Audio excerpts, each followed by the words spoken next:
Donald Trump is in no position to dictate terms, not at home, not abroad, certainly not to India.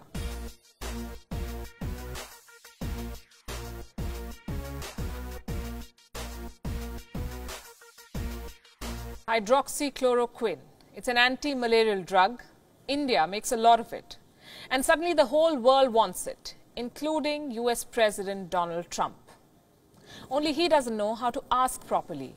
So he issues threats. Our cover story tonight is about a president who is disconnected with reality. A president who is failing miserably. A president who was in denial about this pandemic.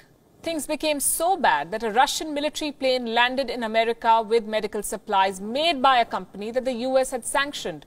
Donald Trump is in no position to dictate terms, not at home, not abroad, certainly not to India.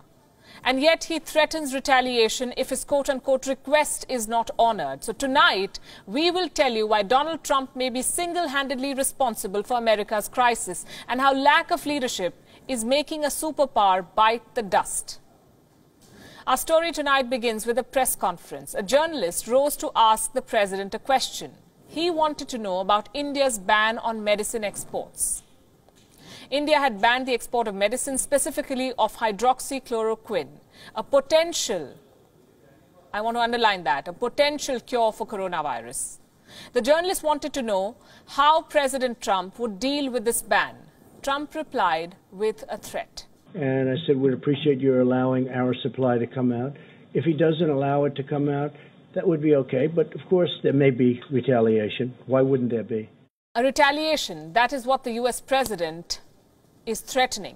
First, a botched up response, and now such bluster. America has more than 370,000 cases of the coronavirus, the highest in the world. They're failing miserably at controlling the Wuhan virus, and now Donald Trump is looking for a fall guy. The president is blaming everybody but himself. Trump wants to show that he is in control. Unfortunately for him, not many believe this. Donald Trump believes he can force any country to sell him critical supplies. Well, here are some facts that we must all know. The decision to lift India's partial ban or lift the ban partially on the export of medicines came before Trump's so-called threat, not after. India, remember, had requests from 30-odd countries for medicines. So India decided to help those in need. That's what any mature country would do. Let me repeat, India's decision came before the president hinted at retaliation, not after. So we should dismiss Trump's comments as his trademark grandstanding. India has decided that neighborhood comes first. It will give medicines to countries that need it most. As for this medicine, hydroxychloroquine, here's the thing. Trump is betting big on it. It is being called the miracle drug, but it is not a proven cure. Scientists will not vouch for it. There is no proven cure for the Wuhan coronavirus. It's all trial and error right now. Hydroxychloroquine has been given to some patients around the world. They've shown positive signs, but doctors are not widely prescribing it because the evidence is limited.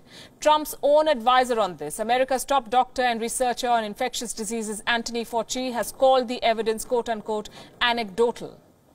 But the president will have none of it. He wants to be seen as finally doing something. So he's buying 100,000 body bags and he's insisting on a medicine that may or may not work. And this alone should explain why America is in such a mess.